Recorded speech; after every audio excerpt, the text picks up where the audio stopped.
এই গুহাটি একদম পাহাড়ের মাঝে অবস্থিত, যা অনেক পুরনো। এই পথ দিয়েই আমি ভেতরে প্রবেশ করব। এখন সময় দুপুর 1টা, কিন্তু দেখেন ভেতরে কি অন্ধকার।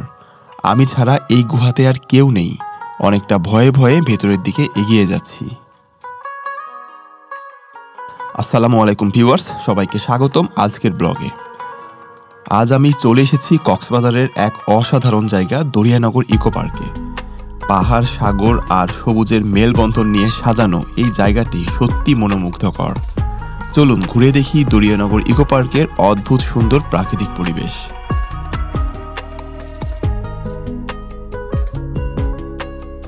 দরিয়ানগর ইকো পার্ক কক্সবাজারের ডলফিন মোড় থেকে মাত্র 3 কিলোমিটার দূরে মেরিন ড্রাইভের পাশেই অবস্থিত।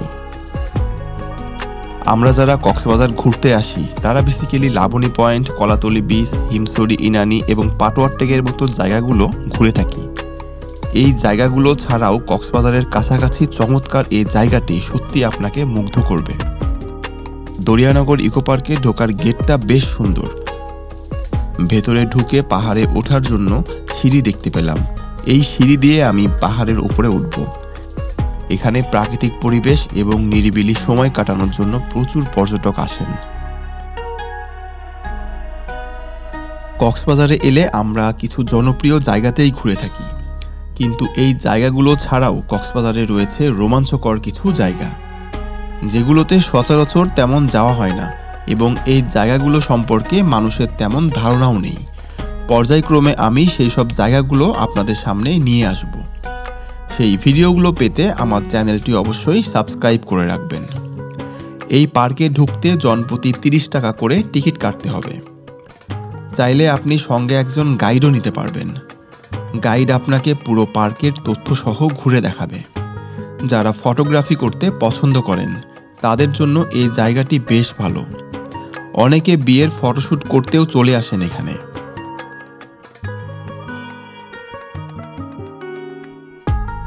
কিছু দূর সামনে এসে চমৎকার একটি ব্রিজ দেখতে পেয়ে গেলাম। পার্কের অন্যতম আকর্ষণ হলো বাঁশের তৈরি এই ঝুলন্ত ব্রিজ। ব্রিজটি মূলত বাঁশ এবং কাঠের তৈরি।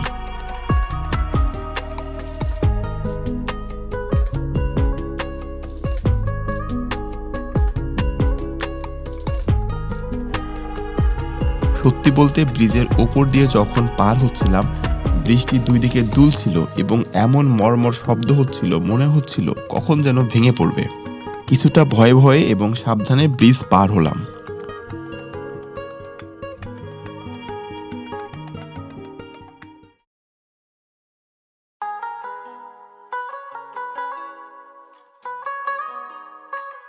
আমি এখন অলরেডি নির্জন পাহাড়ি জঙ্গলের মধ্যে চলে এসেছি। এরকম পাহাড়ি রাস্তাতে হেঁটে বেড়ানো বেশ রোমাঞ্চকর। এই পার্কের সবথেকে বড় আকর্ষণ, এখানে ভয়ঙ্কর সুন্দর একটি গুহা আছে। গুহাটি বেশ পুরনো।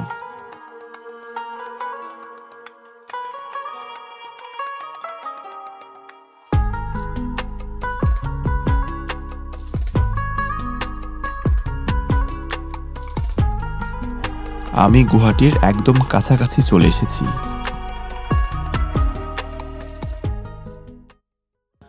এটাই হচ্ছে গুহায় প্রবেশের পথ। এই অন্ধকার পথ দিয়েই আমি ভেতরে প্রবেশ করব।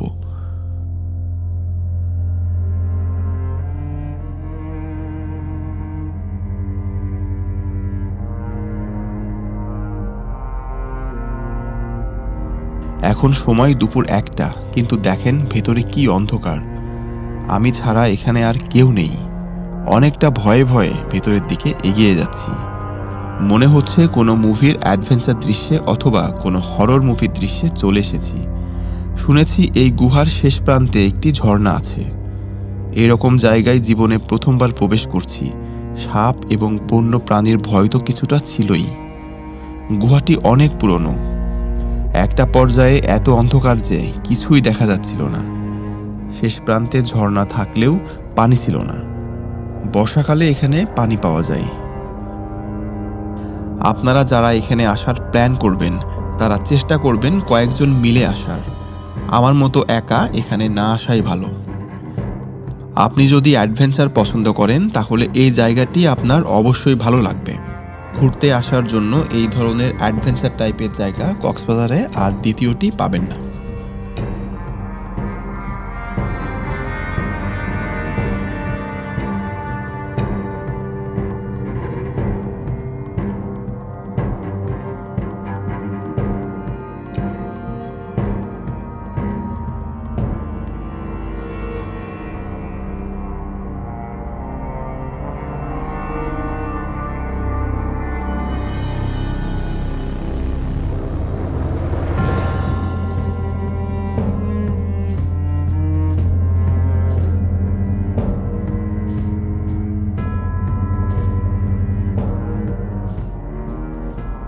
যারা কক্সবাজার ঘুরতে আসেন তারা যদি এখানে না আসেন তাহলে আপনার ভ্রমণটি অসম্পূর্ণ থেকে যাবে।